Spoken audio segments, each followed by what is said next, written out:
Broncos country. Let's ride. Hey, we're Oh, going to start today. Did you see Russell Wilson? Speaking of that whole deal, he's going to be a CBS analyst next year. yeah, you didn't know that? Yeah, I saw that. I'm just saying we haven't talked about that on the show. Oh, We yeah, love no, we haven't. we love Russell. We love Russell Wilson on the show. So kind of juiced to see him on CBS, dude, as a commentator. You know Yeah, what I let mean? him cook. He might be pretty good. Might be like Romo early on. You know what I'm saying? We I have talked also about I that. don't know. You said that exact thing. Okay, It you're might have probably been right. one of my questions You're right. from 2 weeks ago. Well, then we're just gonna get rolling.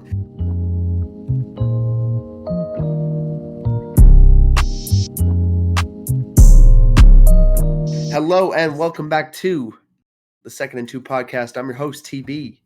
I've got my co-host, producer extraordinaire, hat connoisseur, lover of all Russells, Wilson, Westbrook, you name it.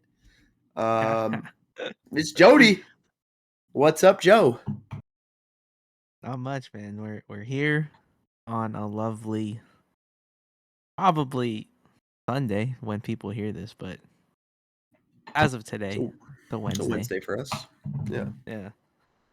How does it feel to be another 10 days out of everyone being in town? That's a better question, I think. Oh, I'm juiced, man. I'm excited. I did have that thought today of like, oh my gosh, like this Sunday, it's a week from then. And like Yeah. a lot of people are going to be here like a week from today, a week from tomorrow, a week from Friday. You know what I mean? In the next few days, like Yeah. we're a week out from everyone being here and all that. So yeah, no, it's good, bro. Got the suits ready for pickup July 1st. Gonna get everyone's tux for them when they come into town. Boom, Did they suits ready. all put it to Lubbock as well? Yeah, yeah. There you Made go. sure. At Called least them. they could do that Checked on correct. that. They're paid for. I just gotta show up, pick them up. You know what I'm saying? Yeah. So yeah, no, I'm excited. I think it's gonna be fun. We're gonna have a good time. Oh my! Speaking of which, my stuff got there today for you guys. I got the notification. What'd you get us? It was the utensil set and bedding. Oh, yeah. Jill opened that and she was all juiced up. I'm pretty sure she said something like it's from so and so. We've gotten so we did which I think is smart for those of you Yeah, listening. yeah, yeah, You get definitely. married, do the yes, online registry, but have it set up so people just send it to you before the wedding. That way you don't end up at a wedding with just With a ton millions of of just gifts gifts you got to take home. and you got to find ways to and so instead we've been getting gifts from people for our wedding for probably 3 months now, honestly. And Dang, it's yeah, cool, we've been getting all that stuff.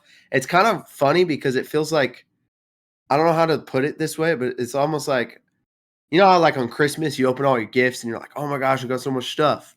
I feel yeah, like yeah, doing yeah. it this way where it's like a slow trickle in. You don't even recognize what's new and what's, because some stuff that we opened 2 months ago or whatever that now we've just been used to using, and then you're like, oh yeah, that Yeah. was actually a wedding gift. So yeah, no, we're very appreciative. Thank you, Joe. Yeah, And thank yeah, you to everybody else who sent us a gift. We're actually in the process of getting ready to write some thank yous. So that's yeah. something Joe No, was it's actually talking funny about too today. because We gotta work on. I was looking at the thing probably a couple weeks back, and at that time, I Mhm. don't know, maybe you guys updated over time or something, but everything was taken, it was all bought. I was like, all right, I guess I'm just sending the Yeah, money for fun. And I looked again, I was like, oh, there's some new stuff. I was like, I'll just buy yeah. him this. I imagine that was probably Jill. I'll give her all the credit on that in terms of managing that registry. I got to give Jill probably 90% of the credit for everything that's going to happen at this Hey, wedding. but your credit comes right there, right behind you, bro.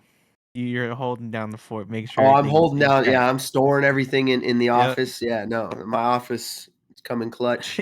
Um, yeah, no, here's how I'll put it. I'm really excited to see everyone in town.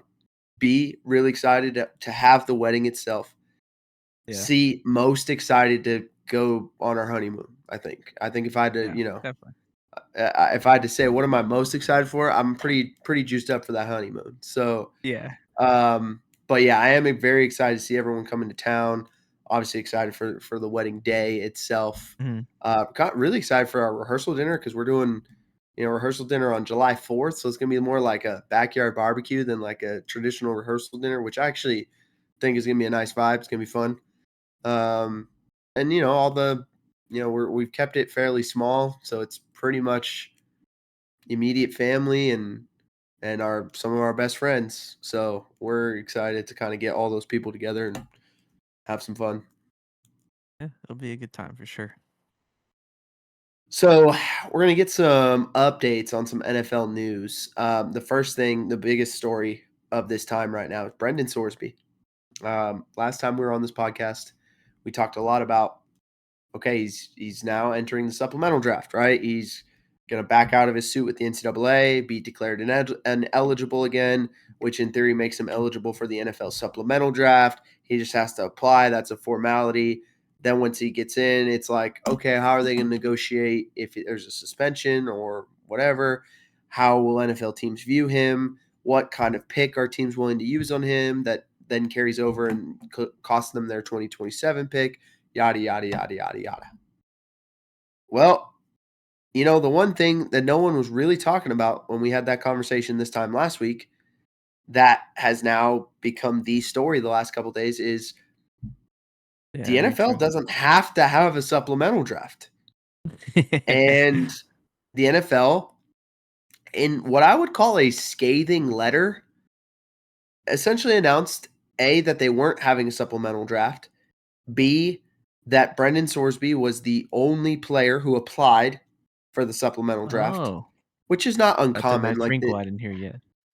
it's not uncommon. I mean, the supplemental draft, the last time they had one was 2023. The last time someone was picked was 2019.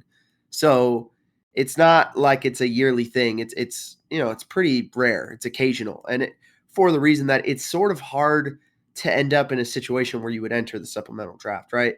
Again, to me, the most famous, like semi-recent example, Tyrell Pryor at Ohio State in like 2011 is what I think the year was. So it's just there just aren't a lot of examples, and especially examples of like players who are really, really good. Most of the time, it especially seems some like that perform at the next level. yeah, yeah. So now this would have been a big deal, and I think everyone was very curious about it.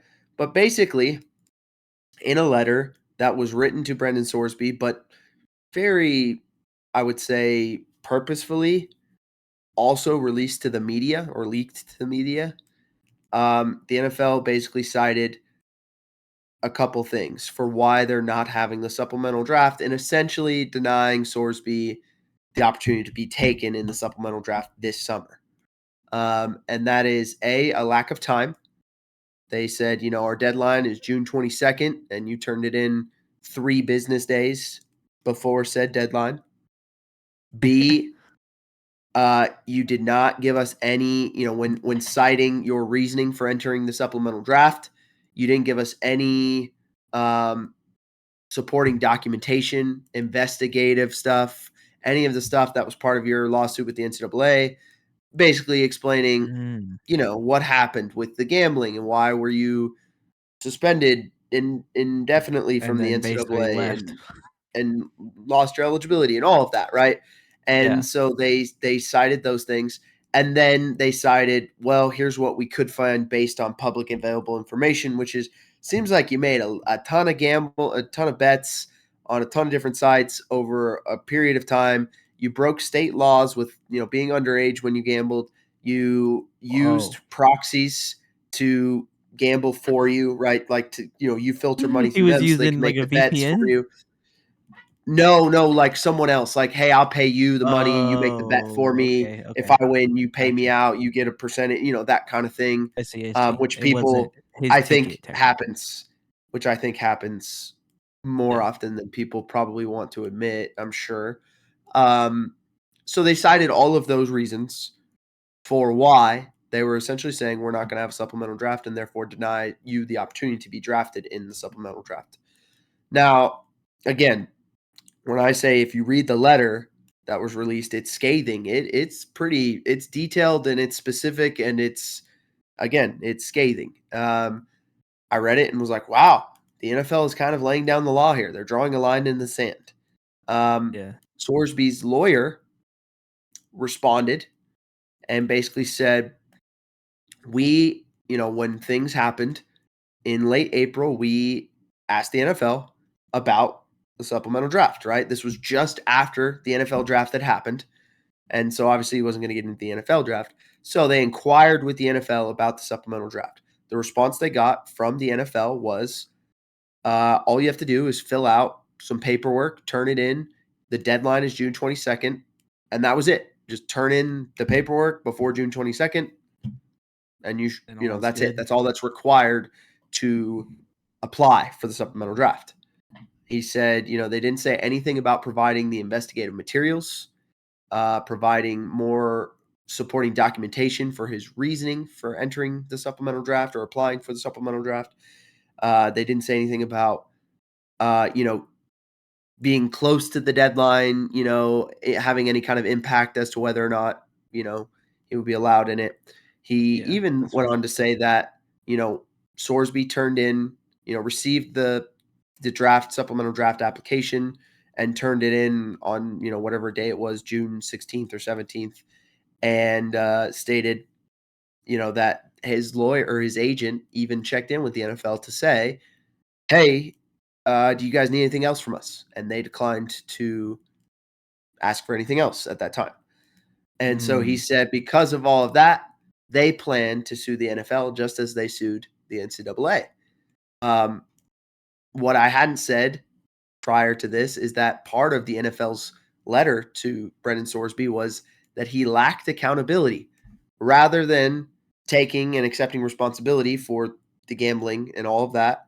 He sued the NCAA to try and be able to play. So they sort of kind of said, hey, you didn't get your way in the NCAA. And even when you did, Texas Tech kind of backed off of it. And now you're basically saying, well, I'll just go to the NFL. And, hey, the NFL is a privilege and we don't have to let you in here right now. And so, that's kind of what their response was. And so Sorsby's lawyers now responding to that quote unquote lack of accountability with, we're going to sue you too, apparently. Now, for any of you who understand legal precedents, maybe, dive into some collective bargaining agreements, the NFL and the NFLPA every, so often sign these CBAs, these new CBAs. And something that's been a legal precedent within the CBA for years, decades now, is that the NFL has the sole right and opportunity to decide whether or not it will host a supplemental draft each and every year. No one else has to tell them they don't have to have one. They don't have to even have a reason to not have one. They can just decide they don't want to have one. So they provided a reason to Brendan Sorsby, but the truth of the matter is they didn't have to. They can just say we're not going to have one. The CBA gives them that opportunity. And some of you might be like, well, that's, maybe they're not giving Sorsby an opportunity. And to be fair and to be clear, they're not saying Brendan Sorsby can never play in the NFL.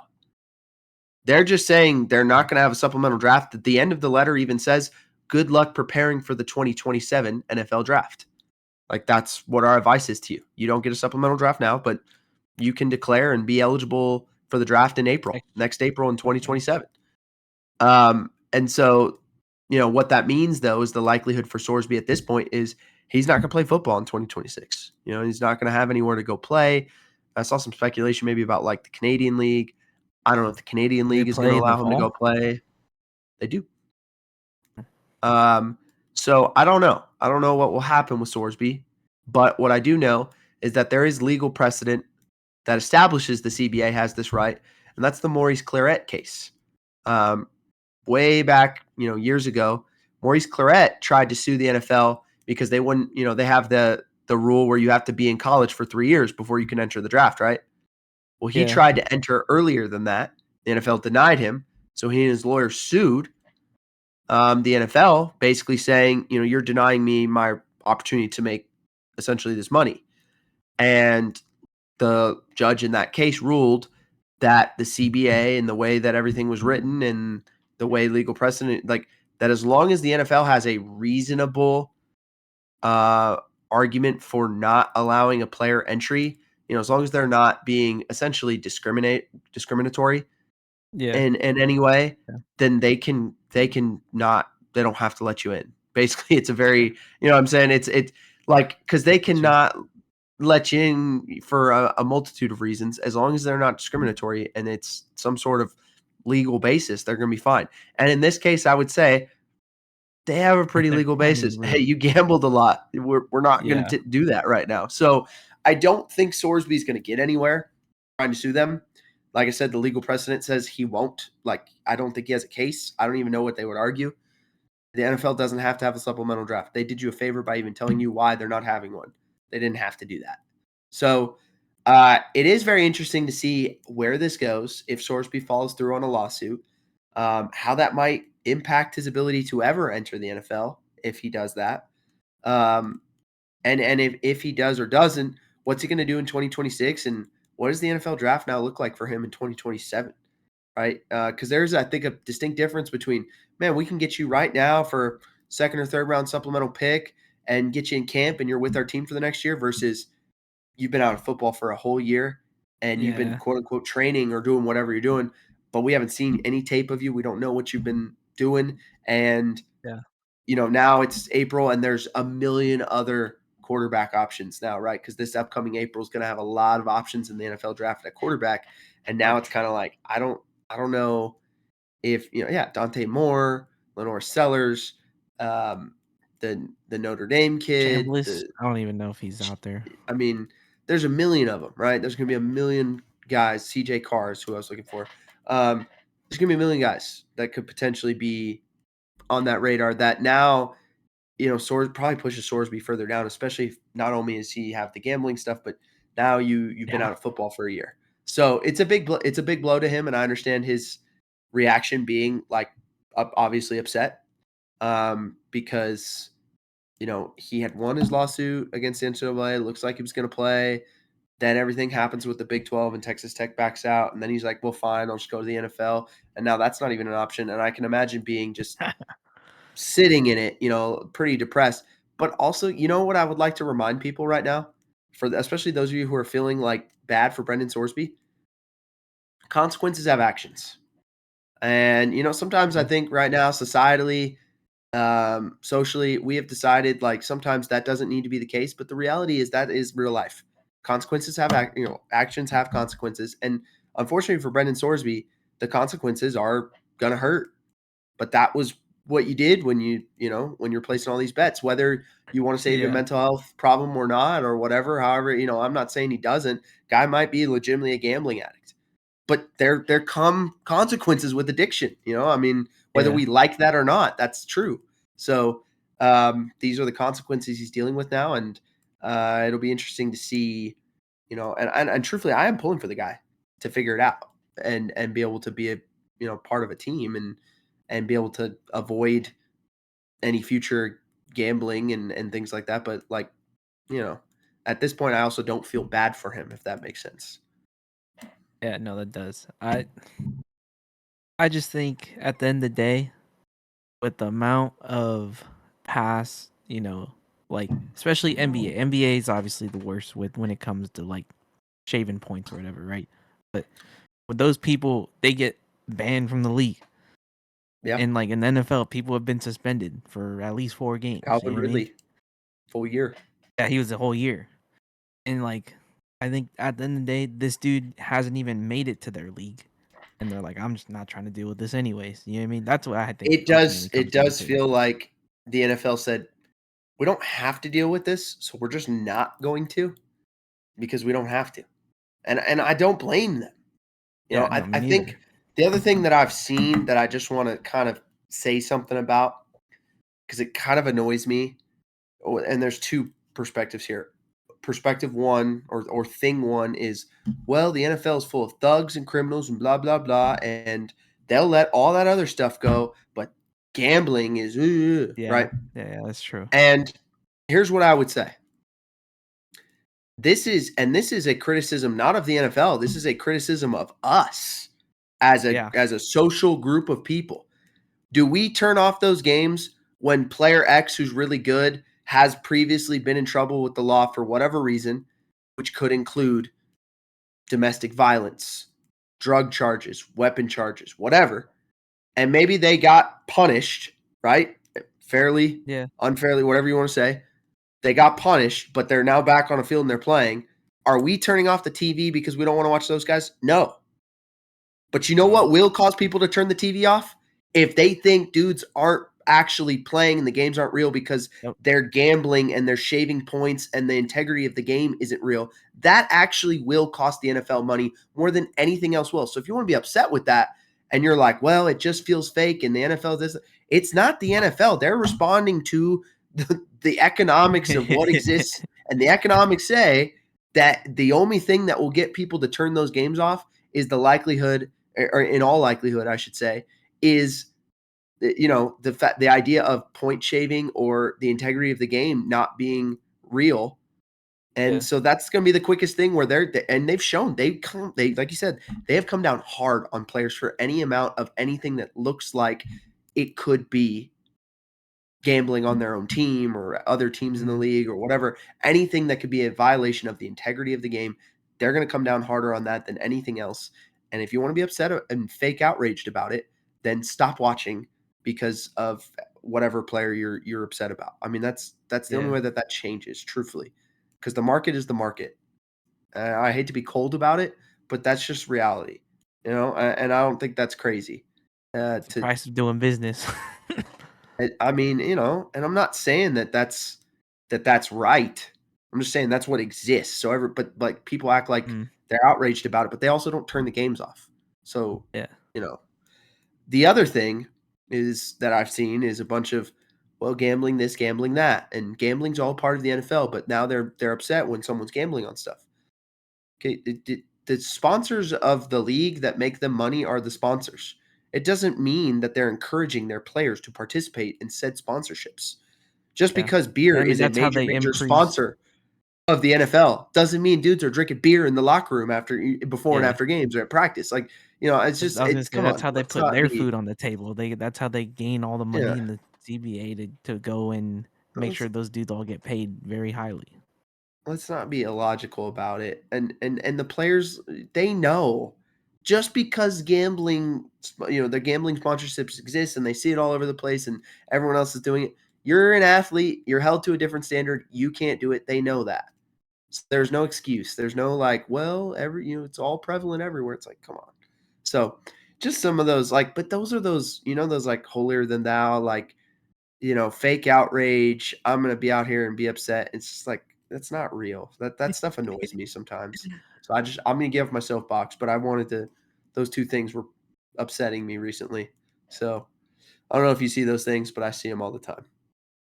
No, we got different feeds for sure, but I mean, at the end of the day, I do think that it's just easier to like you said, wait the other year. It's not like they denied him for next year. Well, I that's the think other that's thing just is they're not letting. It's like no, they just didn't let him go right now. Like he'll be in the 2027 NFL draft.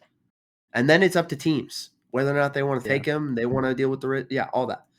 Um, in other NFL news, we've got Kyle Pitts signing a new deal with the Falcons, 3 for 54. Not a bad deal for a tight end. Brenton Strange, another tight end with the Jags, 3 for 48. Not a yeah, bad deal there. And then Jeffrey Simmons, he signed a Mondo deal. Happy for the big fella there. 3 for yeah. 105 to stick around in Tennessee. Highest paid That dude's defensive a tackle monster. in the NFL.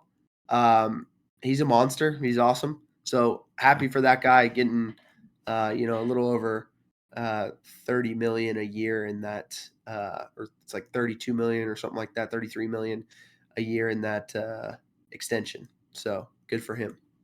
35 million a year. That's what it was.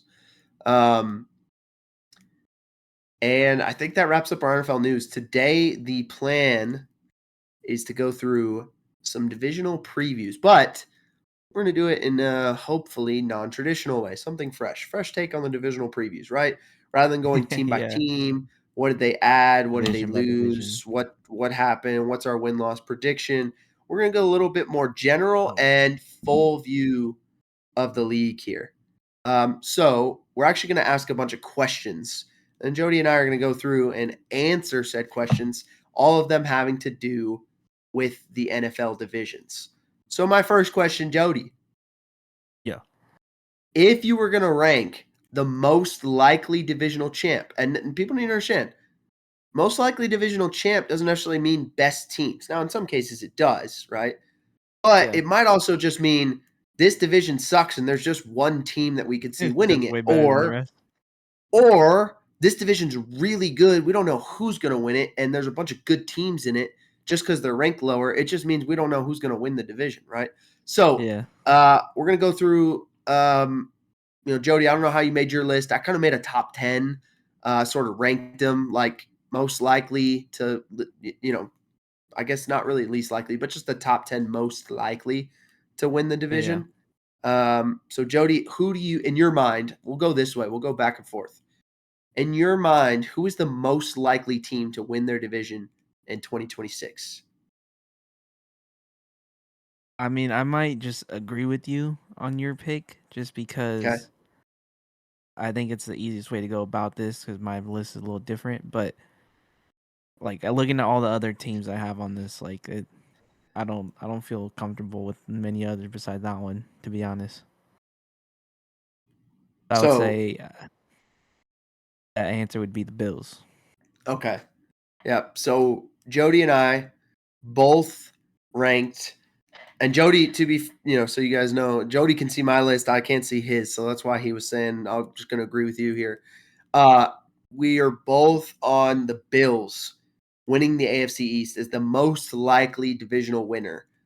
For me, Joe, I will tip my cap a little bit here to the fact that when we get to least likely, two of the teams in that AFC East I have in that least likely category. That's the New Yeah, York Jets, that's fair. who are coming off an abysmal year. I do think there's some hope with some of the draft picks. I don't know if I believe in Aaron Glenn. I don't know if I believe in a Geno Smith-led quarterback room. And for all Yeah, of they those brought him reasons, back. I just don't see that team winning their division. I don't see the Yeah. Dolphins doing it. They I basically was had a gonna fire say. sale with all of their players. They might even be worse than the Jets. They are further away from like That'd be getting crazy you too. excited. And so like neither one of those teams in any world can I see them winning the division. So the nice Yeah, thing no, I agree is there. that if you're in the AFC East, it kind of cuts it in half and it's like, okay, Bills or Patriots. And Yeah, I made the case earlier in this offseason for why I think the Patriots will take a bit of a step back. Now, I will say I do like their receiver room much better this year. I like Dobbs and A.J. AJ Brown. Brown.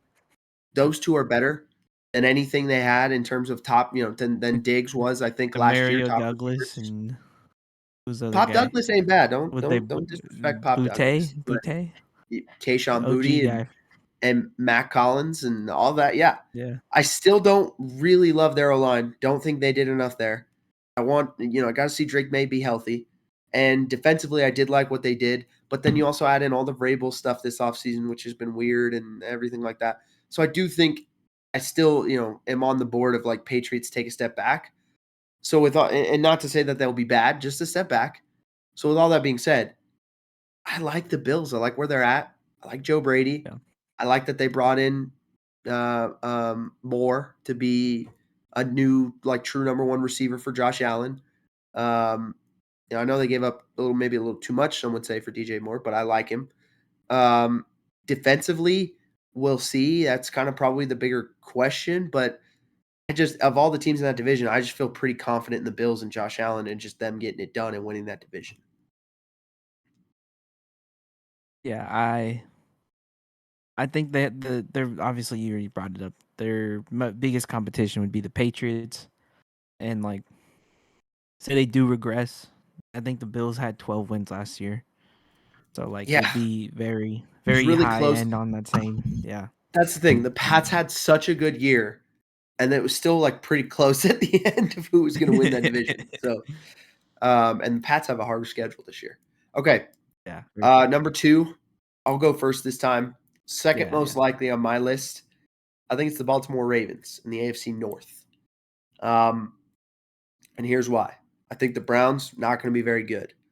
The Steelers, I think, are going to be their normal selves, despite Tomlin being gone. I think they might be somewhere in that. We talked about middle. maybe them taking a step back. I did project them as a step back team, but I still think they're going to be a mid-tier team somewhere between 6 and 10 wins, right? Yeah. And then the Bengals, I do like a lot of things going on in Cincinnati. I don't want anyone to think I don't like them because I do. I think they have the potential where they could win this division. But I just But they just everything got in to do too many Baltimore. shootouts.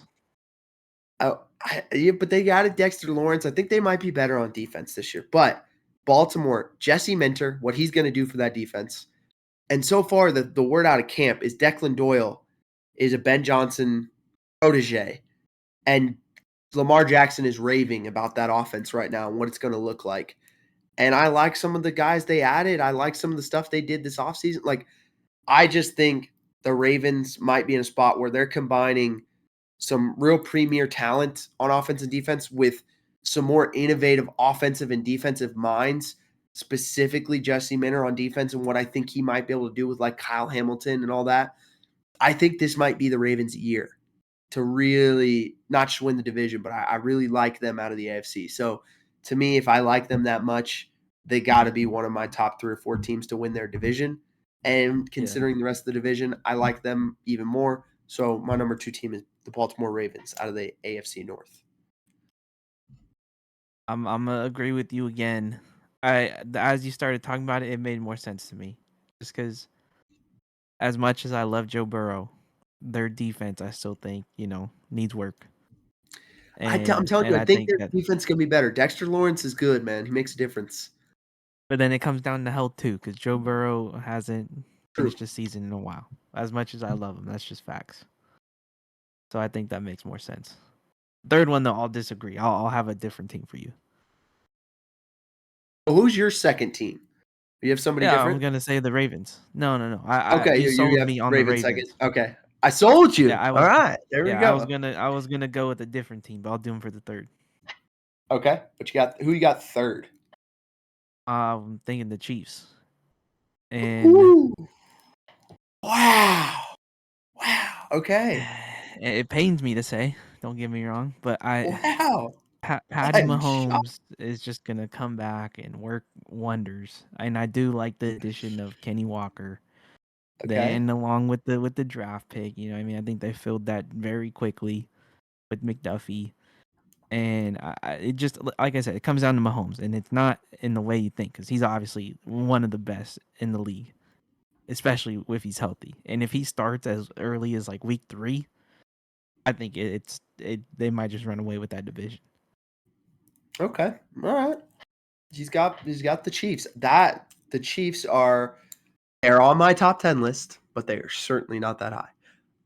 Third, I've got the Los Angeles Rams. It's no secret I'm a Rams fan. It's no secret that I picked them in our teams draft last week, I think with the first overall pick, because I think they're the team most It likely would to have win been the 1-1 Super Bowl. regardless. Yeah, I think they're the most likely team to win the Super Bowl. And so, I do think their division is deep. And well, That's why I'm not so maybe high on maybe that answer. deep isn't the bet because the Cardinals are in that division, but the other 2 teams there's 2 other teams that could very easily win the division. Yeah. That would not be crazy that I have a ton of respect for with the 49ers and Seahawks. So that's why I couldn't put the Rams as high as 1, because even though I think they're a Super Bowl contender, I could see it being like last year where the Seahawks win it and the Rams are in the 5th spot and they got to go on the road and they still made it to the NFC Championship. I could see it very likely, being that similar deal where they got to go on the road to get to the Super Bowl. Yeah. But That's how they did it if when they won last time. but they won the division that year though.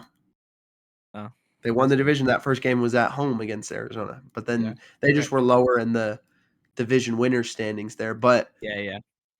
if I like them enough to win a Super Bowl, they can't fall much farther than third, even if I like some of those other teams in their division. And truthfully, what it comes down to is like the additions of Trent Duffy and Myles Garrett to that football team, which is basically like the only thing you traded in terms of a player from Some last year's draft capital. team. In terms of a player, though, that was on that team that made the NFC Championship is Jared Jared Verse. Verse. It's the only person that you essentially got rid of. Everyone else comes back, and you add Myles Garrett, and you add Trent McDuffie, and they were still this close to winning that division and still this close to winning And the NFC. possibly Aaron Donald. Right. So I was like, I can't go much further than third here, even with my respect for those other teams. So hence why the Rams are here. The only other concern beyond the division being very good is the Matthew Stafford health. If Yeah. that guy gets hurt, the I rest feel of like we it. haven't heard about that this year, so it's like I think we're No, smooth and sailing for and, him. and he's healthy right now. To be clear, it's not Yeah. like we have a specific question now. It's just that the guy's 38, and you just always Yeah, wonder, right? yeah. Older. I did. Interesting note. I did hear him on Green Light Pod. Shout out Chris Long, former Ram, former Eagle, won a Super Mhm. Bowl with the Eagles. Former Patriot, won a Super Bowl with the Patriots. But he hosts a podcast now and been doing so for like 5 years, going strong. And he had Matthew Stafford on the other day. Matthew Stafford said, I talked to Drew Brees. Drew Brees told me before last season. He's like, oh, how old are you? Like 37? Oh man, your best 5 years of football are ahead of you. And that's That's it's kind of funny crazy. because Drew Brees, if you think about Brees, you think about Brady, like some of their best years were in those late 30s because that's Yeah. that you still are athletic enough in terms of the arm talent and things like that. And the mental processing is just at such a high level that it's like, Yeah. that kind of makes sense. And Stafford said it kind of like, he's like, wow, I never thought of it that way. So it's just a Yeah. funny tidbit. Go listen to Green Light Pod with Chris Long. But who do you have fourth on, or I guess I got to go. So fourth on my list here. I've got the Houston Texans winning the AFC South. And it's similar in some aspects to what I thought of the AFC East, where I think it's pretty unlikely the Titans or the Colts win that division. Now, I don't think it's as unlikely as the Jets or Dolphins winning the AFC East, but I do Yeah. think it's like we would be pretty surprised if the Colts were able to win that division this year, considering the quarterback They looked like situation. they I could last know, year. and then they came back to earth. Yeah. Yeah. I Daniel don't Jones know. went I down just and don't have high expectations for the Colts. The Titans, remember, I think they could improve by 4 wins, but improving by 4 wins still makes them a 7-win football team. So yeah, winning that's the brutal. division, that's a whole other. I think they're a year or two away from doing that. So that kind of leaves the Jags and the Titans. We obviously know the year the Yeah. Jaguars had last year. I still believe in that team. There's a lot to like about them, but I also wonder if there was a little bit of like new coach bump. Liam Combs did a good job. They lost Travis Etienne in free agency. There's some other things like I don't know. I'm not like sold on the Jags winning that division again. I think it's more likely the Texans reclaim that division this year. And as long as CJ Stroud is just slightly above average, their defense is going to be phenomenal. They've got Yeah, that's some true. awesome skill players. They added David Montgomery this offseason. So there's like a lot to like about the Texans. I love D'Amico Ryans, what he does. So I'm just not willing to think that really anybody else gonna win that division, even though I do think Jacksonville can be competitive for it. They obviously won it. They're the reigning divisional champs, Mhm. but I think it's the Texans division to lose. So I've got them fourth on my list. I think here is where I take the Rams.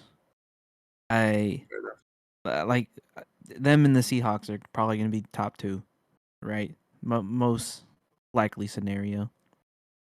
Niners got people coming back, so we'll see what happens there. But the way I see it with the Seahawks, they lost their OC. I don't know who's playing running back for them right now. Which I mean, they weren't running a lot, but like you're gonna need to do that at some point. You can't just throw a million times. Mm. And so I think the Rams have that edge in terms of like you talked about with the retention of players and adding two amazing dudes on defense. Like I think you kind of talked me into it, but I wasn't gonna take them as forward because, like I said, I think it was still very, very like it could go either way. But then when I thought about it with the coaches, players, it's like kind of makes more sense for the Rams, you know? Yeah.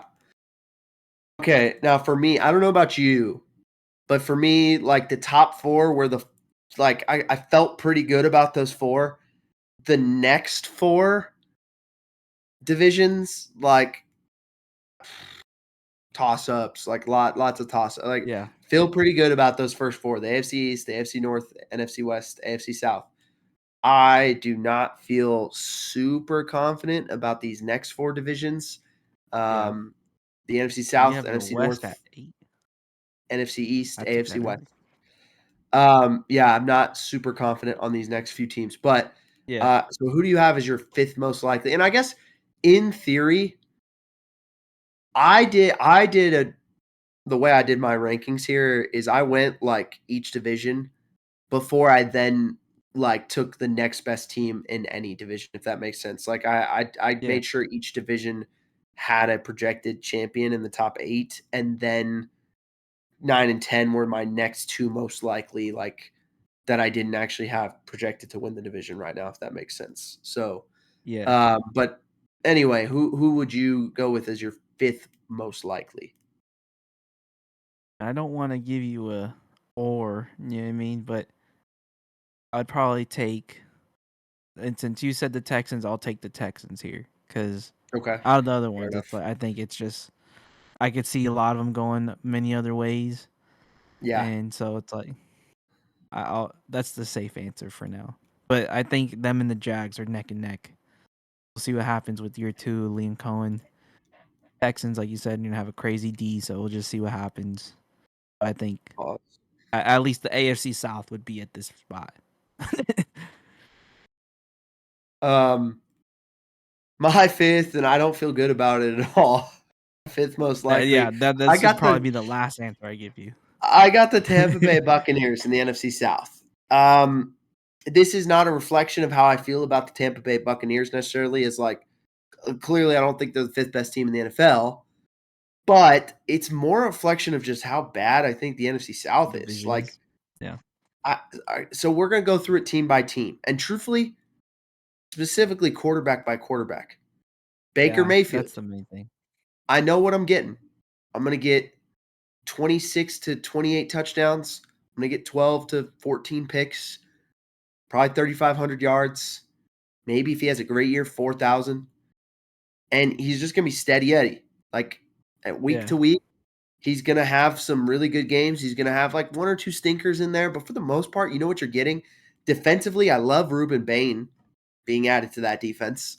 yeah, that is crazy. And I know they lost Mike Evans, but with the eruption last year of Emeka Egbuka, you bring back, um, a healthy not Chris Olave, Chris God, Chris Godwin, Godwin. You bring back the draft pick at receiver from the year before that was hurt this last year, and I'm blanking on his name from I want to say from Washington, but like they're gonna have plenty of weapons at receiver. Not really worried about that. I like their defense. Like I just think they have the most complete team and the most complete quarterback. But again, I'll go through the other quarterbacks in this you're talking division. about McMillan Yeah, Jalen McMillan. That's who I was thinking of. Thank you. as Johnson as well. Yeah, they're gonna have plenty of guys. So I don't feel, even though I know they lost Mike Evans at this point, he was more like a legend and a steady leader in the locker room who they're certainly gonna miss. But production wise, I think they can make it up. I think they'll be okay. Yeah, feel you. But then you go through the other quarterbacks in the division. Hey, Bryce Young, I like some stuff he did last year. I really do. He played well in the playoff game. Won the He did some division. good things later in the year. Um, but he's just not been like super He's consistent in the not NFL. Like consistent. Yeah, I need to see it another year. And the rest of their team, I'm not sold on their O line, even though they've I put a couldn't lot tell of you who's on their capital into team. it. I There's like don't. 2 dudes. A lot of people celebrated the Jalen Phillips, edge rusher signing out of Philly from previously Miami. He's just Yeah, hurt a lot. I'm not like sold on that. And so there's just a lot of things with Carolina. I know they're the reigning division champ, but I expect them to kind of take a little bit of a step back. You go to New Orleans, and that's like the sexy pick in that division right now. Oh my gosh, we love New Orleans, blah, blah, blah. I'm not sold on yeah. Tyler Shuck. I'm not sold on him. I don't really think he did some good They things his got rookie year. Etienne I do like Travis or Etienne. Etienne or whatever he said it's pronounced. Yeah. Etienne. I like him, and I think that's a big addition. And I do think the Saints are a better football team than they were a year ago, but I'm not sold enough on Shuck to think he's a better quarterback than Baker Mayfield, and he's going to win this division Yeah, in his that's second fair. year. And then lastly, the Falcons feel like they're in They don't even transition have mode. a quarterback. Penix or Tua, take your pick. Either one might be the worst quarterback in the division right now. I mean, I don't know. But also, like, either one could weirdly be, like, good enough to get him 9 wins. I don't know. But I don't feel good about any of these teams. You know who I feel, like, okay about, who I know what I'm gonna get from him is Baker Mayfield. So, I Mhm. picked Tampa because I just feel the best about them of the worst teams there. Yeah. So No, so I'm going it's with the funny Bucks fan. because on the way I wrote mine, I did it in just like 1 through 4.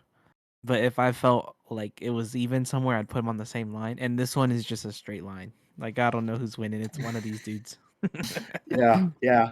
Um, my 6th most likely team, I've got the Green Bay Packers in the NFC North. I know you and I wildly We don't agree disagree there. here. Yeah. Um, I I like a lot of the things the Packers have done. I will say the NFC North is a division where if you told me, "Hey, the Packers are gonna have 12 wins and win it." Sure. The Wouldn't be Lions are gonna surprised. have 12 wins and win it. Sure. The Yeah, that Bears are was gonna the have 12 division like wins 3 years in a and row. win it. Sure. The Vikings, Kyler Murray's gonna be awesome, and or JJ McCarthy's gonna be awesome. The Vikings are gonna have 12 wins and win it. Sure, that none of that would shock me. I mean, I Yeah. know a lot of people are down on the Vikings, but I'm gonna tell you, like, I believe in Kevin O'Connell, and if he just gets good quarterback play, that the rest of that team's not bad. So I just think Yeah. any one of those 4 teams could win the division with like 12 to 13 wins, and you're not gonna shock me, which is why this division is so low on my list. That's why it's 6th most likely. But of all those teams, I think I feel the best about the pairing of Jordan Love and Matt LaFleur. I got to see what Jonathan Gannon does to their defense. Um, I want to see what that looks like. But they have some, obviously Michael Parsons coming back and being healthy will be a huge deal. Um, and there is some question with Josh Jacobs and what might happen there. Yeah. Um, we'll see. That makes a difference for sure. But if they're all the way healthy and they have all those guys, I think I like their playmakers just a little bit more than everybody else in the division. So I'm going to go with the Packers here at 6. Mhm. I think I might take the other team from this division that I like, and I just take the Bears. Like I don't know, with the last 3 divisions, like I said, I'm gonna pick the NFC South last because, like I said, I think that's a toss up. In between your next pick and the one right now, it's like you're probably gonna sell me on your next answer. To be honest, just in terms of a lot of different things that we've seen. But So tell so us yeah, I'll why take the why do you Bears for like the now. Bears? Why do you like the Bears so Why? much? What is it? What is it? Is it just Iceman? Yeah, honestly, no. I don't even know if I'm that big of a Caleb fan. To be honest, like Ben honestly, Johnson. yeah. And I was gonna say it's kind of like how they're right now. The Bears are like what the Commanders were 2 years ago when they made it Hmm. as far as they did. It was crazy play. You know what I mean? It wasn't like they weren't like performing week in and week out. They were always having crazy games, crazy finishes. Obviously not the like ideal way to win, but they were still winning. Hmm. So I think that and they're young. You know what I mean? They got that Yeah. far and they're young. I think they got a lot more to show for themselves. Chicago, I love Ben Johnson. I really like Caleb Williams. The thing I'm worried about is their defense. They lost a lot on defense. So that's Yeah, the thing. My that's biggest fair. worry with the Bears is their defense will take a step back, but we'll see. Who do you like 7th? I'll I'll let you speak because like I said, I think you could sell me on them. In terms of what they have offensively, those weapons. But if they were healthy all last year, they probably could take the division. I don't remember what their record was, but I want to say it was pretty close, and it came I thought down to about very late. I thought about this for a while, and I'm gonna be honest with you. 'Cause Philly fans are gonna eviscerate me here. I think a little bit. Yeah, I initially wrote this list, and I had the Eagles as my 4th most likely team to win their division. And I think it was just in my head, just like that's Philly. They've just been dominant. They're yeah, doing this right. And I started thinking more about it, and I was like, They got rid of AJ Brown, which maybe it could be good for them, truthfully, because it seems like that whole thing was No a bit of more a reading books disaster. on the sidelines. But same time, he was kind of a cheat code for them anytime they needed to just throw one up. And Yep. that is kind of a big deal that he's gone. And I don't know that Mekhi Lemon's just going to step in and do exactly what he did Yeah, right he's not away. that productive, I don't think. Their offensive line's getting kind of old, secretly, sneakily. They're It's getting banged kind up of old. week It's in and not week really out. healthy. Their The defense is still going to be phenomenal, push but don't help that either. they lost Blankenship, which I'm going to tell you is a big deal at safety. You know, the exciting whites, not as exciting anymore. They're- So there's just a little bit of change in Philly, enough change for me to like, huh. And then I go to Dallas. New OC, I right? start Add that in the I list. start I start thinking, I'm like, you know, Schottenheimer didn't do a bad job last year. Everyone laughed at that hire, myself included. I think we did, both of us. Yeah, I It's like, think we did. you know what? Jerry didn't just get a yes guy. This guy actually did some good stuff. And He got they Dak. traded Micah too. That was the other. Those two things combined were like, what is this going on? And yet that offense was extremely productive. The trio of Dak, CD, and Pickens, Yep. really good. Their offensive line was much improved last year. The running backs, not bad. So offensively, that was not their problem. They were producing on offense. You know what their problem was? They sucked on Corners, defense. right? They sucked on defense all the way Who around. was the dude that like broke the record on like pick sixes or whatever? That dude was Deron getting Bland. burnt. Yes, he had Yeah, a he bad was year. getting burnt, and then Stefan's brother, was it Diggs. Trayvon? I don't. Diggs Yeah, was Diggs hurt got or cut. something, and it was all bad. So, you know, I started digging into the Cowboys some more. This Christian Parker, their defensive coordinator, I think this dude might be a dude. I'm gonna tell you, I think he might be a dude. And you know who I loved in the draft, who fell to the Cowboys inexplicably? Caleb Downs. And I started thinking, I started looking at it, and the more I stared at it, and the more I started thinking about it, the more I said, do I believe in the Dallas Cowboys in 2026? And I said, you know what? Not fully. Not fully. Which is why they're seventh on my list here. They're my second to last, like, most confident division winner here. But you know what? I did tell myself, I think I believe in them a little bit more than the Eagles. And as much as I do like the Commanders and the Giants to be better this year, I don't know that they're either one of those teams ready to win that division. And more, like I said, more I stared at it, I said, you know Yeah, what? We're just going to stand on business and pick the Dallas Cowboys to win this division this year. yeah. I think it has a very good argument when you look at it. But off the top of your head, Philly sounds like the smart answer, you know? So I'm not Hmm. going to disagree with you here. I'm going to roll with the Cowboys. For the NFC South, I don't know how I'm going to justify this one.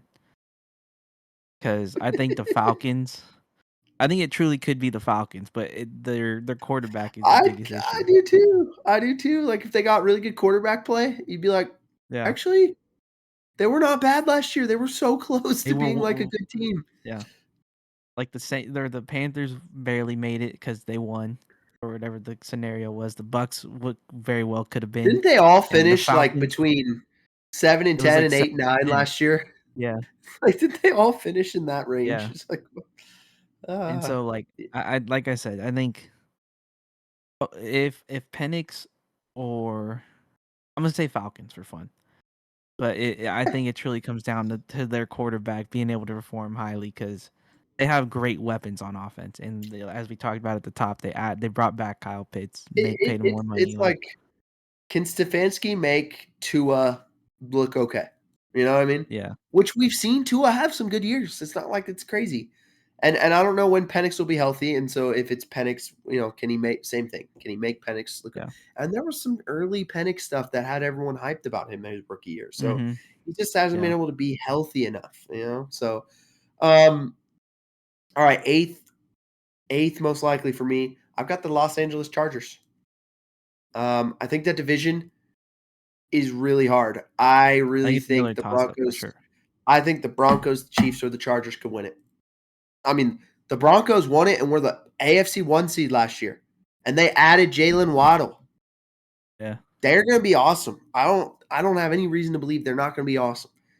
The Chargers, they've got Harbaugh and Herbert, and they've gotten better each of their first 2 years under Harbaugh, and then they added Mike McDaniel, who I think could take that offense to a whole nother Yeah. level. I love the Chargers for that reason this year. I think Herbert could be in for like a career type year, maybe even sneaky MVP buzz. And I think that's enough, like that they could win that division. But also the Chiefs, Mahomes and Reed and that infrastructure and them being healthy and what they were able to do this offseason and some of the stuff they added and some of the things that, like I like Kenneth Walker as a compliment and I like some of the I'm just if Rashee Rice is healthy and whatever, all of that. But they could you took them third. So you believe in them. I am like, so to piggyback, I've got the Chargers 8th. I have the Chiefs 9th. So I have the Chiefs as like my next most likely. That's why I put the Chargers here because it's just like it's basically Chargers or Chiefs. Awesome. Yeah. The Broncos are not that far behind. I don't. Yeah. I mean, they were the I one agree. seed last year. They had the ability. They hosted the championship game to go to the Super Bowl, and their quarterback was out. And that's probably the only reason they didn't go. It's like I feel like I'm disrespecting Broncos fans here, but I really like the Chargers, and I like the Chiefs. So those are my 8, 9. Yeah. I think for 9, I'll roll with the Patriots.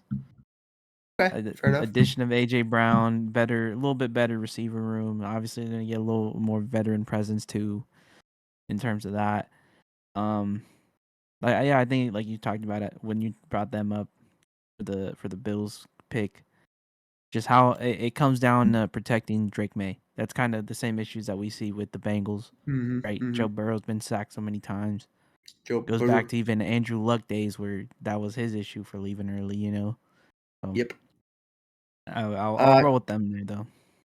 10.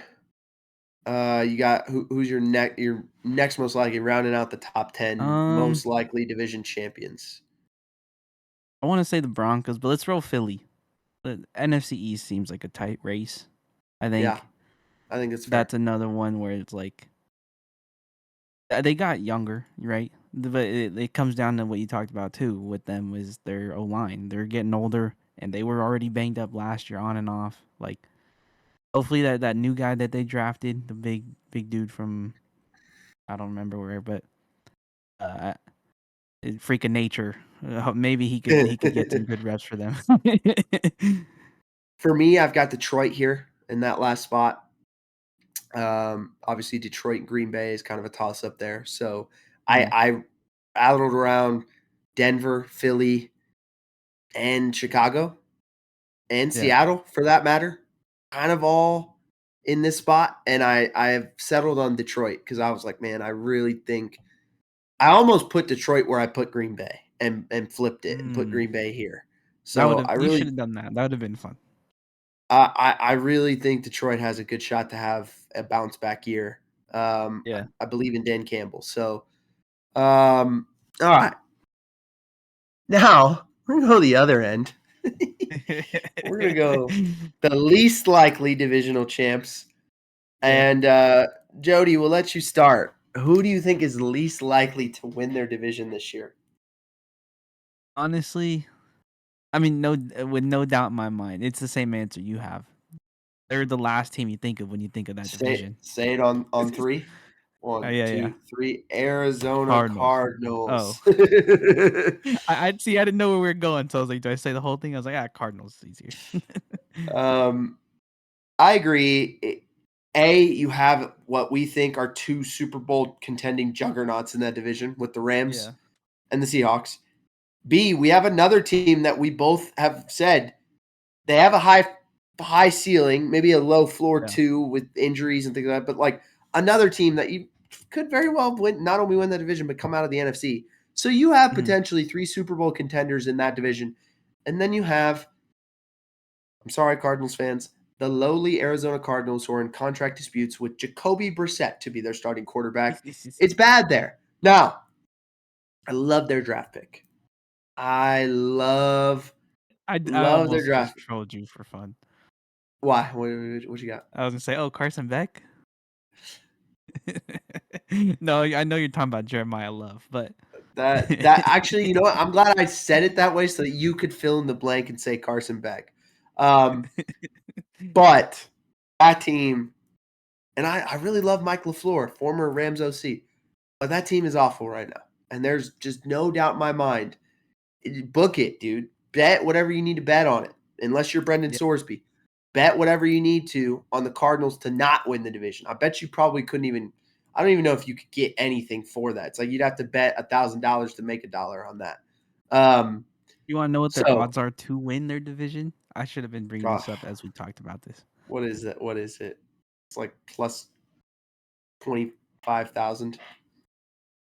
It's plus 3,000.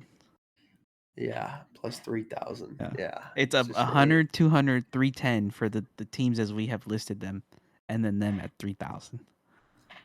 God. Yeah. Okay. So we're gonna move on to second. I've got the Jets, and honestly, I'm gonna go second, third. Jets, Dolphins together, right there. Yeah. Neither one of those teams are winning that division. We talked about the Bills winning it. Jets and Dolphins, they ain't getting it done, dude. I got them second and third. Yeah, I'll throw this in for fun. I'm gonna say the Raiders. Just I think they're just that division's good. And then they're still a little far away from even having a cohesive they're a little unit. Like, I'm not saying they're not good, but it comes back to just like if they would have to come in and perform very well to even compete with the other three. You know what I mean? It's true. I do have them a little further down this list for me than you do because I like Kubiak and I think Mendoza could be good. I think even Kirk Cousins to start the year could potentially be pretty good in Kubiak's system. But next for me at 4, I've got the Browns. Yeah, that's what I was about to say. I mean, I don't have mine listed like you do. But that's the next one. Do they have a starting quarterback? No. They have like 4 quarterbacks and none of them are good. So what you sent today to build a quarterback, if they could do that, where they could take bits and pieces of all of them, maybe they could make a good one. They could go like Deshaun Watson's arm strength, Shador's processing, Dylan Gabriel's. No, you need one of the other two's height or frame. Taylon Green's height frame. I don't know, dude. Who do you have next? You said the Browns as well. Yeah. Let's go. I'll go Giants. Okay. Here. I was gonna say it's not. I do think the Giants and Titans is who I had next, kind of together, and similar thing. I think both teams could be like 4 or 5 wins better. That's still going to put them at like 7 or 8 wins. 7 or 8 wins ain't winning either one of those divisions. You know what I mean? So it just feels very, very unlikely that either one of those teams is going to win their division, even though I think they're going to be much improved. So that's where I'm at with those two, Giants and Titans here. Yeah. Oh, yeah. Then I'll piggyback that. I was going to say the Titans, but I know you rattled out too, so that works for me. Then I had the Raiders 7th, which we talked about. Yeah. Then the next one, I don't know, maybe is a surprise to some people. Maybe. It's not for me, but maybe. I've got the Colts. 8th. Yeah. 8th least likely. That works for me. And I have a different one for the next one, I'll tell you that. The next two were actually hard because they're both teams that I was like, if things broke the right way, they could win the division. Right? So I guess I'm saying there's only like 8 teams in the NFL that I'm like, no way. Those first 8, if any of them win their division, I would be shocked. Completely shocked. These next 2 are almost more in that kind of mid-tier in between. They're not top 10, but they're not bottom. You know what I mean? They're kind of and they're both better. These next 2 teams are, to me, both better teams than like all of the teams who aren't going to win the AFC South or NFC South, right? But I can't list any of those teams in the NFC South here because all of them could win the division. So they can't, it's all going to be close. So I can't list any of those teams here, even though I think they're probably worse teams than these. Those are all these out next of couple. the option. Yes. So who I went with here was the Washington Commanders at 9. And I like a lot of the Commanders. I like a lot of their stuff. I told you, I still think there's like maybe a world that exists where maybe they could win it, but I'm not. I think it's probably far less likely than like maybe the Saints winning the NFC South, just because that NFC South is going to be so bad. Even though I think the Commanders are probably a better team. So You said you had somebody different here. Who do you have? Yeah, I'll give you the Steelers on this one. I like that. I think you're right there. You know what? I'm gonna change the last team on my list to that. That's a good call. Oh, then I'll take what your former last pick was for number 10. But no, I think the Steelers here at 9 is a good one, just because we feel so highly about the Ravens, and we know that the next best one is going to be the Bengals, Bengals. most likely. Yeah. And I think that they're so far down there now with It the potential of feels even having a chance to win. disrespectful. Not saying it. Yeah, it sounds mean, but like It feels they still made disrespectful. the No, playoffs not last year. But even it was like, mean. Not even mean. It's the Pittsburgh Steelers. You know what I'm saying? Like, yeah, man, how the mighty have fallen a little. And they're not bad. They're just I don't know. Yeah. I don't hate it. You're right. You talked me into it. You said I talked you into a few on the other list, but you talked me into this yeah, one. Okay, so 10, I'm going to take the Steelers. You yeah. can talk about who you have at 10. That was my original 10 that I'm Yeah, glad I I got to. think I really struggled putting them on this list, and I'm glad I got to take them off. yeah. No, so you had the Vikings formerly at 10. I'm gonna Mhm. take that one just because I I think the most likely thing to happen there is JJ or Kyler will start to the year, right? And then there's gonna be some drama between them, probably, whichever way it doesn't go. And most likely Kyler Murray's way, because that's how he's been, just like poo poos through the season. But it comes down to that quarterback again. Like their weapons have been good. Like running back still, I'm I pretty like sure Aaron Jawan Jones, Jennings right? too. Yeah, and the I like receiver Jawan room Jennings has signing. It's amazing. good. Here's It's you want to just a know what my matter of prediction? I've been thinking about this. You know what my prediction is? Kyler Murray wins the job in camp. Kyler Murray loses it. starts. He plays like not bad, like good enough that they're Mhm. like 4-1. All right, let's say they That's start really good. 4-1. They're playing well. Kyler gets I hurt. want to see. I know this is a hypothetical. I want to see who they're playing those first 5. Yeah, give it to me. Give it to me. We're gonna go through it right now. Minnesota. This has been on my mind. I think Kyler wins the job in camp. Kyler gets to start like the first 4 or 5 games. They start like 3-1, 4-1. He's not playing bad. Everyone's kind of loving it. Everyone's like, oh my gosh, Kevin O'Connell, quarterback whisperer. Look what he's doing with Kyler. And then Yeah, Kyler's going to get hurt, right? Not wishing injury upon him, but just yeah. seems likely. Kyler gets hurt. JJ comes in. JJ's just been Lights meditating. it He's up. been barefoot. He's just been ready. He's been relishing this moment. And JJ lights it up, doesn't give it back. Yeah, Goes the rest of the year, and the Vikings win 11 games with J.J. McCarthy as the starting quarterback. And I don't know if that's good enough in the NFC to like the way things may break. I don't know if that'll be good enough to yeah. get them in the playoffs, but it should be. 11 wins should be in theory. But yeah, that's my So prediction. the way I see it playing out is Kyler starts, right? He's gonna lose it at some point. It's just given to JJ. They're like, you know what? We have this guy. He's already We got to started see for it. us last We year. got to see it. Let's just yeah. He comes in, and then what you said about Kyler is how I feel it's gonna happen to him. It's gonna be another year, JJ's just going to like, get oh hurt. man, Uh, yeah. And then and Kyler's Kyler gonna has come to back come and back. just and tank. Oh, All so right, so you're first just 5. okay. Yeah, hit me. No, go ahead. You can finish your sentence. My bad. I didn't mean to cut you off. So you just are off Kyler, bro. You're thinking Kyler's a poo poo platter. Yep, yep. Okay, fair Like enough. I Fair think enough. he Go could ahead. be very fun, but he could only be that good for, like you said, like 5 games. I think if you gave him 5 games, I think that's good enough for him. After that, it's like Give me those I don't first know what he does. 5. Give me those All first right, week 5. I want 1, it. they're playing at home versus the Packers. Week Up. 2, they go on the road to Chicago. Loss. Week 3, on the road to Tampa Bay. Dub. Week 4, at home versus the Dolphins. Oh, major dub. 3-1. They might have a hot start. Let's see. Vikings are away at New Orleans. Oh, yeah, dude. 4-1. There it is. They're going to start Oh 4-1 wait, with okay, Kyler. wait. They're at home versus JJ. the Colts. JJ hops in. Now they've won again. 5-1. Everyone's talking about Minnesota.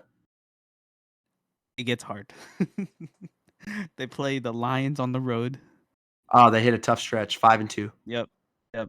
Home versus the Bills.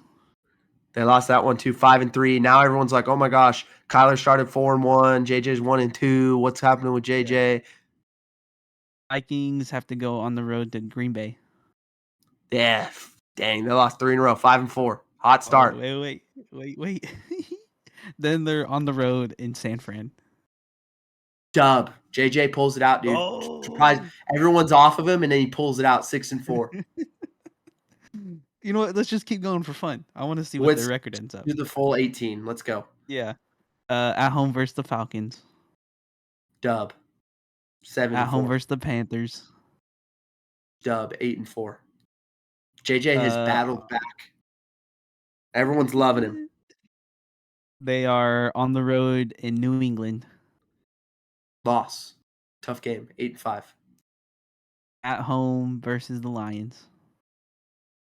Get this one. They get the Lions at home. 9-5. Right.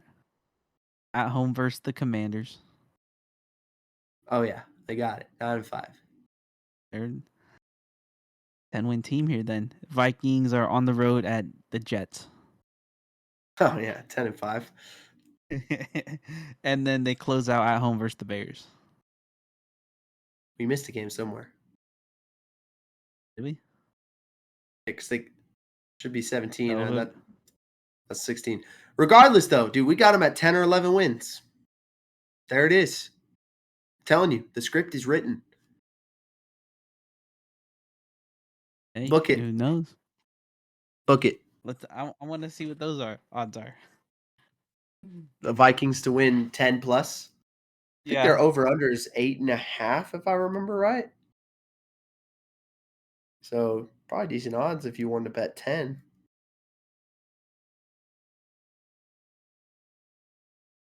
Let's see. Yeah, you said 8.5. That is correct. I'm so money. I don't even know it. We have a potential to do more than that, though. Come on, sports books. Here's my next question. If you could bet like over under 4.5 starts for both Kyler and JJ. Oh, who would I be more comfortable with? No, just like if you could bet over 4.5 for both of them, I think you'd make money. I think they're both going to start 5 games at least this year. 5? Yeah. I would agree with that. Just because of the play style, the injury history for both of them, like they're just both going to play. It's going to be QB by committee there. They're both going to play. Yeah. Okay, so now we just ask some less like team by team and more divisional overview here, Jody. If you had to pick the division that's the strongest in football right now, who would you go with? Can I give you 2? Yeah, I mean, you can cheat. 1 on each side? I have 1, and then I have a bonus, and my bonus from the other side, so that's fair. Okay. My answer is going to be the NFC and the AFC West. Both West. You know what? You know what my problem with both those divisions are? And why that neither one of those is the right answer? The Raiders and the Cardinals just aren't good enough. Oh, you want all 4 to be? I want the North. I gotcha. Top to bottom, deepest division, best one. Anybody could win it. If you're talking about like, hey, is there a division in football right now where all 4 teams can make the playoffs? The only one you can make that case for is the NFC North. It's the only one that you can definitively be like, that could. Now, a lot of things would have to break right, but that could happen. All 4 teams in that division currently have made the playoffs within each of the last 2 seasons. Last year, Packers and Bears were in it. Year before, Lions and Vikings. And Packers. Packers are the only team of those 4 that has made it both years. And any one of those teams could potentially win the division. The Vikings, we kind of talked about, they might be the least likely to win it, but they actually have a decent shot at a wild card spot, depending on what they get from Kyler and JJ, in my opinion. I think they could get that done. Could you have all 4 teams make the playoffs? I think it's possible with that division. Again, a lot of things would have to break right in the other divisions for that to happen, but, And then my bonus is, if I had to go AFC, I would go AFC West. If the Raiders just got a little bit better this year, if the Raiders won more like 6 or 7 games, then you could make a real, because I think the Chargers, Broncos, and Chiefs could all win somewhere in the neighborhood of 12 games. Now, it just probably won't happen because one of those teams is likely to sustain some kind of injury that will cause them to be more like a 10-win not just team. that, like they're just gonna beat up on each other, where one of them probably goes higher from winning all of them in their division. Yeah. The other one goes the other way, but they could win out versus everyone else. Yeah. But like if you have, let's say, a 13, a 12, a 10, and a 7-win team in that division, that's a pretty dang good division. That's pretty strong. Yeah. I do think the Raiders, if they can make a little leap, they might put the AFC West in contention. I don't see it for the NFC West because I just think Arizona's too bad. Now, flip side of this. Which division is the weakest in football? I mean, that answers the NFC South, I think. We saw Once last year. We again, talked about it already. They went 8-9 for the best record in that division. is it me or does it feel like it's like the 4th or maybe 5th year in a row that it's just clearly the NFC South with not much of a debate, at least for right now? Yeah, I I mean, think there's maybe Baker a year in get there there? where I think there's the year maybe Baker got there after they won that championship with Tom Brady, whenever the overlap between the two was, I think those were like the Bucks ran away, and then it kind of just like evened out after like a year with Baker. there might have been a year in there at some point where the AFC South was just as bad, but not. I mean, it's just been been a few That's my years other now where answer. it's just But the the real NFC answer is the South NFC South. it's horrendous. I mean, any of the 4 teams could emerge to win the division. They've all won it at least one time since 2016. That was the last time the Falcons won it, was 2016. They haven't won it since, but all the other 3 teams have won it. Is that Within the Brady year? Falcons? What year was that? Yeah, when they got reverse smoked in the Super Bowl. Yeah. But it should be a pretty fun bad division. I mean, any of them could win the division with like an 8-9 record again, I think. Yeah. Like I said, I would say the AFC South could contend here if the Texans and or the Jaguars got like worse. If they somehow both got worse, then maybe you could make a little case for the AFC South, but it's really the NFC South. Here's a real fun question.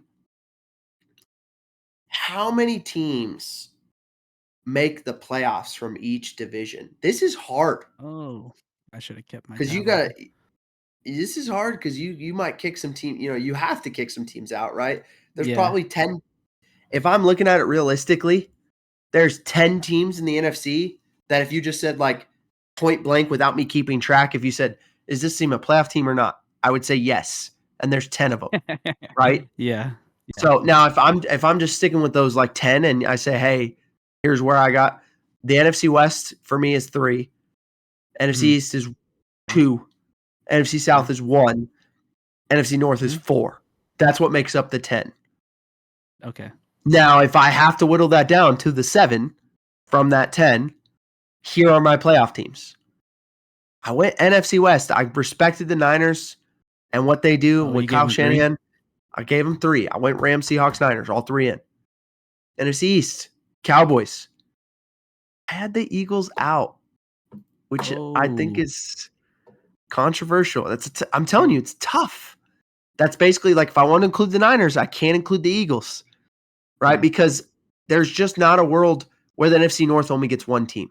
The division's too good. They're going to get at least 2. And truthfully, by including the 49ers, that also means the NFC North only gets 2 teams. They don't even get 3. So I went, obviously, the NFC South, I went, Bucks, whoever wins that division. And then NFC North, I went Packers. I went Packers and Lions. But that means I have the Bears, Vikings, and Eagles all just out. And we just talked about the Vikings, and I had them at 11 wins, but here I am saying they're out. So I'm telling you, the NFC's tough, dude. There's 10 teams. Yeah. There's 10 teams for 7 spots. And that's not including if you think a team like the Commanders or the Giants are going to make like a big leap. Like, you know what I'm saying? Like, yeah. I think with your list, I would swap the Lions and Bears. And then the Niners and Eagles. I think I'd give the East 2. So you go 2, 2, 2, and then 1 from the NFC. Yeah. It's a little more balanced. And I do think it's maybe a little bit more like I do think the Cowboys and Eagles are both playoff teams in my mind. It's Yeah, just I agree. I also just couldn't leave the Niners out, but that's probably the team that like most likely of all the playoff teams I have on the list. The Niners to me are seventh. Like that's the team that you could boot Yeah, out for the Bears, the Vikings, or the Eagles. So I don't hate that. I'm not completely disagreeing with you. Like I said, 10 teams for 7 spots. Um, okay, let's go AFC. AFC West. I've got 3 teams definitively, no question. Chargers, Chiefs, yeah, Broncos. All those 3 teams I think are awesome. They're all playoff teams. AFC East. I have the Bills with the Patriots as a team just out. And again, I got to kind of like 10 teams here. So Patriots is probably my first team out, actually. AFC South, I went one team, Texans. The Jags were another tough one to leave out, but I think maybe a little bit of yeah, regression there. And then AFC North, I went 2, Ravens and Bengals. And then I figured, okay, Steelers are going to be out. The AFC was not yeah, as tough. Like Patriots, Jags, Steelers, leaving them out didn't feel as like bad. And basically yeah, yeah, replacing them with essentially the Chiefs, the Ravens, and the Bengals as the new 3 teams in from the playoffs last year. So, Chargers, Chiefs, Broncos, Bills, Texans, Ravens, Bengals. I feel pretty good about that as your 7 yeah. playoff teams.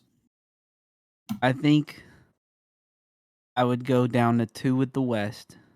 You could pick between Chargers or Broncos in my eyes. Which one of those is getting left out?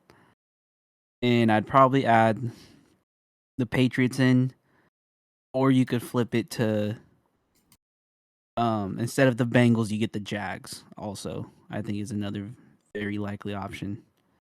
Fair enough. Okay. But yeah, still So similar to last, 2-1, but yeah. different in who you could have in there. The last question or thing we're going to go through with these divisions is who was the most impactful offseason addition in each division. So start with the NFC West.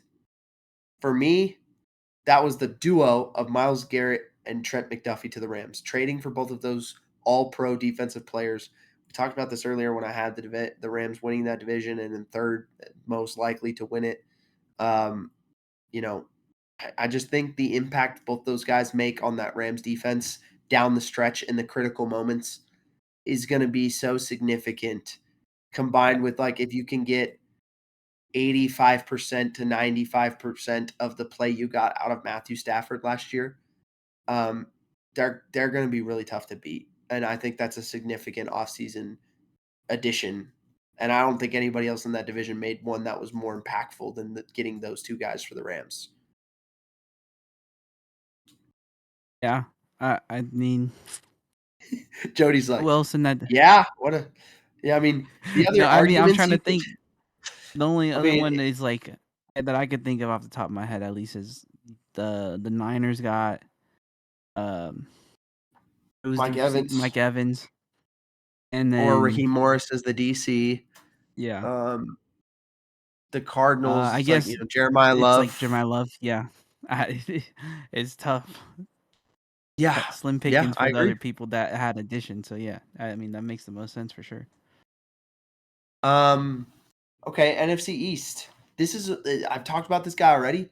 My maybe my favorite offseason addition from any team, not the Rams, and that's Christian Parker to the Cowboys as their DC. I'm telling you, I've been kind of watching some stuff, reading some stuff. I Who watched was a he press before? conference of his. He was in Philly working under Vic Fangio as the Oh, okay, secondary coach. gotcha. And one of the things I like that he That one I does, check out. he talks about like the way he teaches defense. He uses like classroom teacher techniques, and he does things like pop quizzes and stuff like that with the players. No way. And he's like a true teacher by nature. And I'm going to tell you, some of the best coaches are truly teachers. So I really like Christian Parker and some of the things I'm hearing, and also giving him Caleb Downs. I'm telling you that Cowboys defense is going to be so much better. So I think that's the most impactful addition in that NFC East. Who?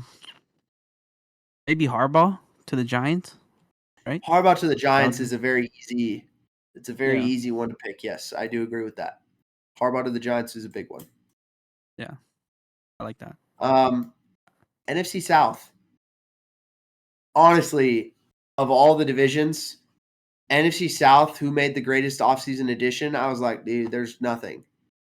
I mean, all these teams like didn't do much. I was like, well, honestly, the Saints needed more offensive weapons, and they added Travis Etienne and Jordan Tyson in the draft. So I went with that for the Saints. But like, I'm gonna tell you, your competition is like Jalen Phillips to the Panthers. I already told you I don't like that deal.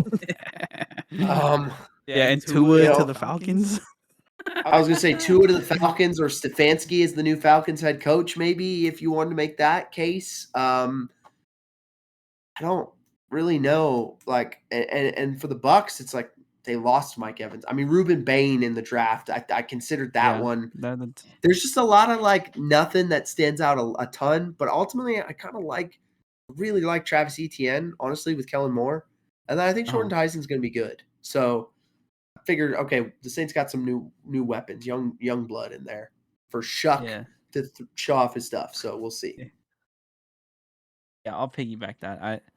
That like when we were just joking about the other additions to other teams, I think that's the most exciting we could get.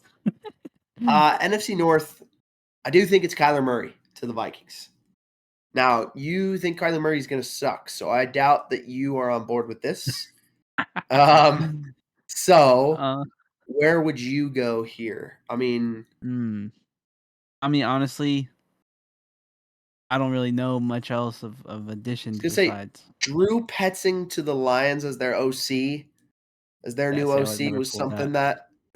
I was gonna say that's something I kicked the tires on here. Jawan Jennings to the Vikings as another receiver. You did talk about that, yeah. It's kind of a good one. The Packers getting oh my gosh, their new DC Jonathan Gannon.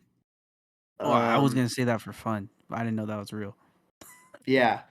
For the Bears, and they got Thieneman, the safety that we both really liked out of Oregon. I don't know. I mean, there's a few ways you could go here. So yeah. But I ultimately like Kyler Murray to the Vikings. I think it's the most impactful. It will, I think, tell us a lot about who might win that division. Yeah, him too. AFC West, I was stuck between two things here. I went either Mike McDaniel to the Chargers. I already talked about what I think he might be able to do for Herbert. I do like that one a lot. I have brought that up over all our episodes for sure.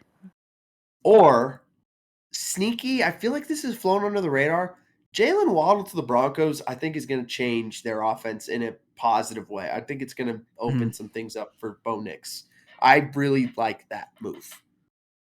I will say I have seen like the sports media people like bring it up slowly.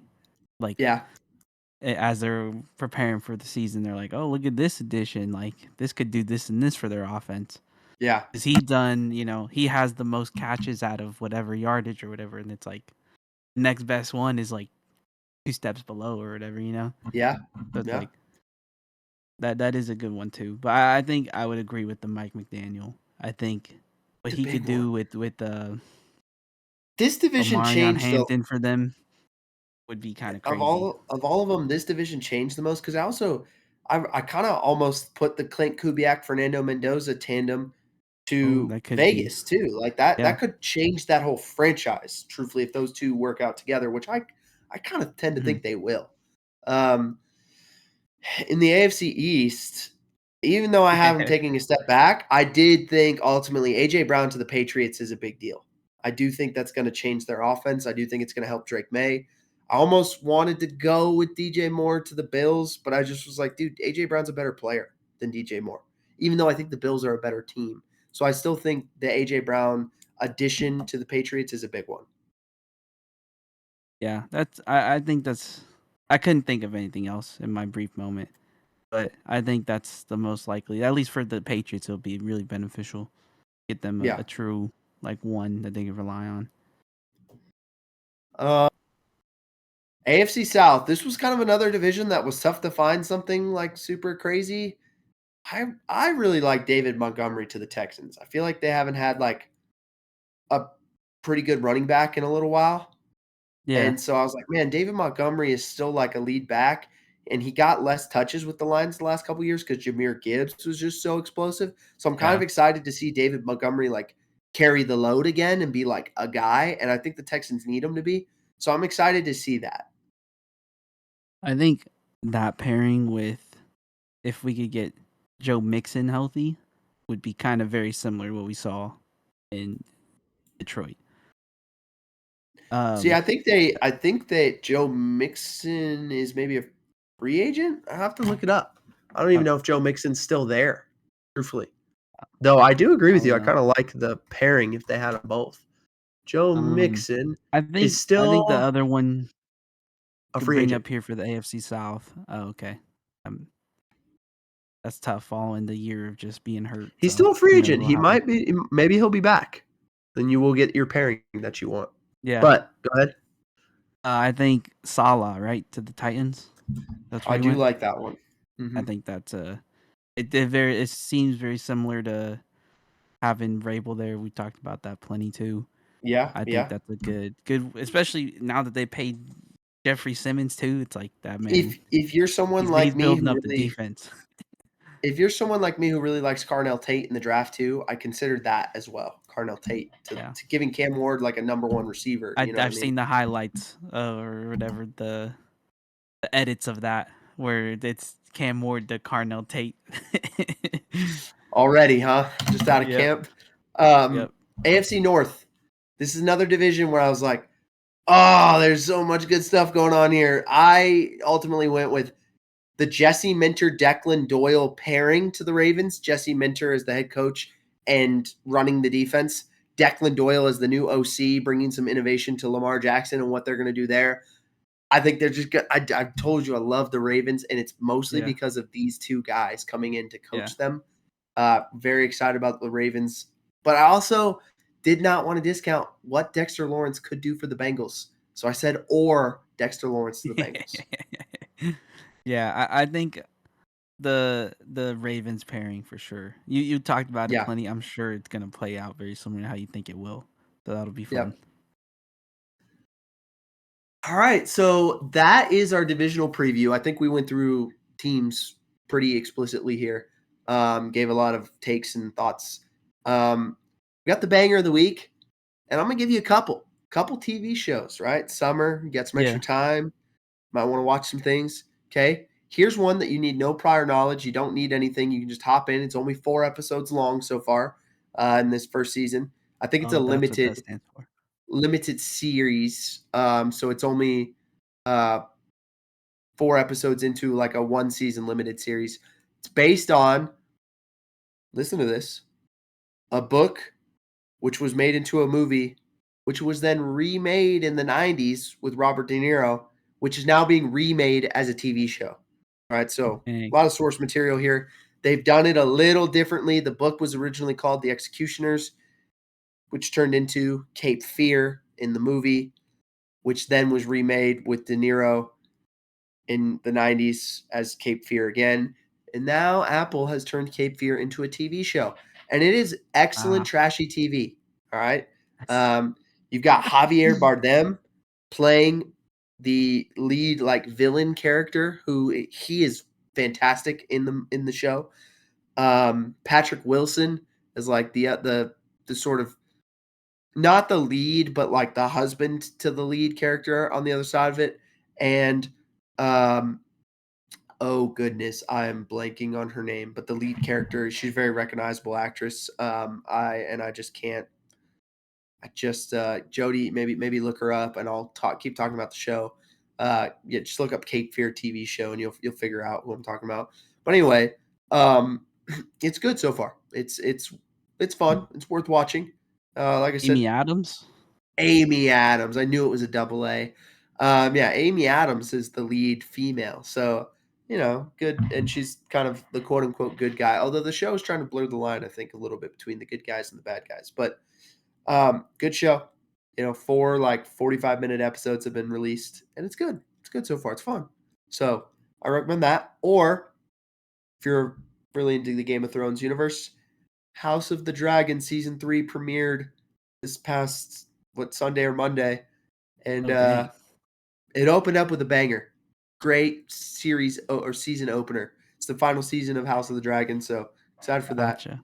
It was good. So there you go. There's some summer TV for you. Nice. Yeah, I was looking at the first one. I was like, what is that? And then I thought about what you would recommend. I was like, it's House of the Dragon. That's the acronym. Hot D. Yeah. Yeah, hot D. uh, that's funny. I You got mean, if you anything want for me us, to throw Joe? some, yeah, I mean, I don't Yeah. know if you've seen any of the X-Men at all. I just started Yeah. watching those. So, like, those Okay. have all been pretty good to me. I've seen, Like movies? yeah. I've seen the first, Okay. like, I guess it's not the first 6, but I've seen 6 of them.